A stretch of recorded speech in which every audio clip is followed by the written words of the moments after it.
فقال النبي صلى الله عليه وسلم اللهم بارك أبي هريرة رضي الله عنه أو كما قال عليه الصلاة والسلام. واقعہ جیسا جناب سامعین تعلیم زندگی کے ہم سفر آج بھی تقریر کا اور شان مصطفیٰ صلی اللہ علیہ وسلم ہے. انشاءاللہ کوشش کروں گا کہ آپ حضرات کے سامنے حضور صلی اللہ علیہ وسلم کی سیادت پر مقام پر اپنی بات پیش کروں. میری اجازت میرے دوستوں حضور صلی اللہ علیہ وسلم کی سیادت ایک ٹوٹا ہوا سمندر ہے. آپ کی عزت کا تو کوئی بھی ادا نہیں کر سکتا. کسی انسان نے ایک وقت نہیں کہا کہ وہ کہ میں نے حضور صلی اللہ علیہ وسلم کا سیادت کا ادا کر دیا. ایک آدمی نے علامہ بشری سے کہا اگر آپ سیادت بیان کرنے کا حق ادا نہیں کر سکتے تو سیادت بیان کرنے کی کیا ضرورت ہے.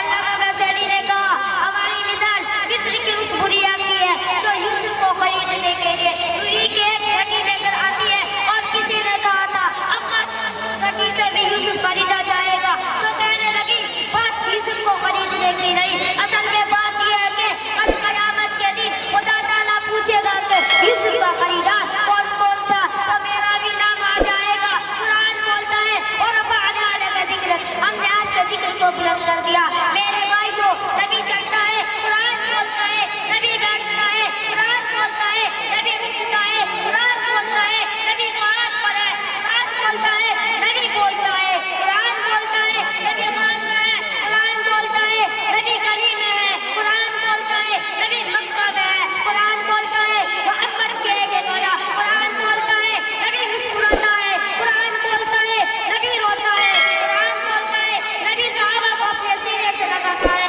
قرآن بولتا ہے, نبی مسجد میں ہے قرآن بولتا ہے, نبی قرآن بولتا ہے اے پیغمبر میں نے تیری ایک ایک ادا قرآن میں اتار دیا اس لیے کہ تو اتنا بلند ہے. تیری وجہ سے مکہ کی گلیوں کو بلند کیا, تیری وجہ سے مدینہ شہر کو بلند کیا, میں نے تیری وجہ سے صحابہ کو اتنا بلند کر دیا کہ قیامت تک کوئی جوان کوئی ولی کوئی قطب کوئی افضل آپ کے قدموں کا مقابلہ نہیں کر سکتا, کوئی اس کی عزت کو بھی نہیں پہنچ سکتا.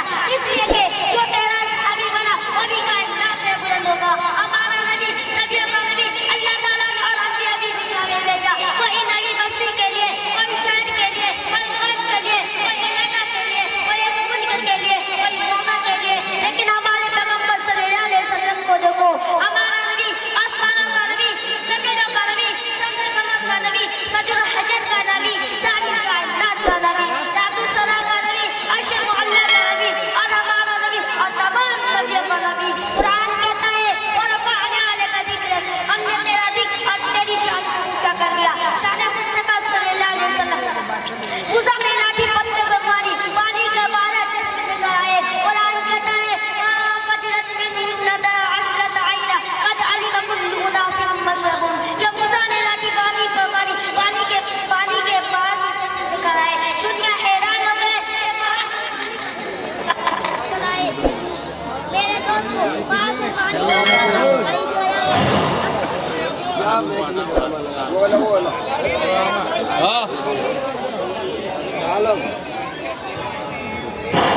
وہاں سے پانی کا نکلنا قریب قیاس ہے, عقل کے خلاف نہیں ہے. پانی کے چشمے تو زمین سے نکلتے ہیں, پانی کا چشمے ہی تو زمین سے نکلتے ہیں. پانی کا چشمے نکلنے میں جتنا بڑا کمال ہے اس سے بھی بڑا کمال حضور صلی اللہ علیہ وسلم نے دنیا کو دکھا دیا.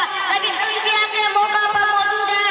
صحابہ نے بتایا یا رسول اللہ پانی ختم ہو گیا تو حضور صلی اللہ علیہ وسلم نے فرمایا پانی کا ایک پیالہ لاؤ.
کا